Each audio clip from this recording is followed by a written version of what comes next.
নমস্কাৰ স্বাগতম জনাইছোঁ মই এটা নতুন ভিডিঅ'লৈ পুনৰবাৰ নিজৰ বাবে সাজোন ভিডিঅ' এটা লৈ আহিলোঁ। এই মহিলা মানুহনো কি গা ধুই সোনকালে যিমান পাৰোঁ সিমানখিনি চেষ্টা কৰোঁ ন। মূৰটো ফণিয়াই লৈছোঁ, মূৰটো ফণিয়াই মানে এবাৰে ফণিওৱা হয় ন দিনটোত। ইয়াৰ পিছত ধুনীয়াকৈ টানি হুপা এটা বান্ধি ল'লোঁ। গাঁৱলীয়া মানুহ কিনো মেকআপ কৰি থাকিম আৰু এইখিনি শুকান পাউডাৰ ঘঁহি লৈছোঁ 10-15 মিনিটৰ কাৰণে, কাৰণ 10-15 মিনিটৰ পিছতো আকৌ মুখখনতো একদম চাফা কৰিবই লাগিব, ঘাম যিখন ওলাব।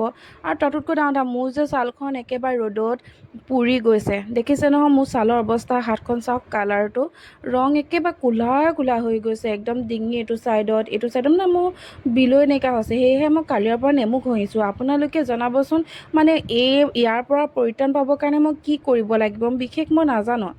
আৰু গৰমত যিটো লগাই থাকিবলৈও বেয়া লাগে।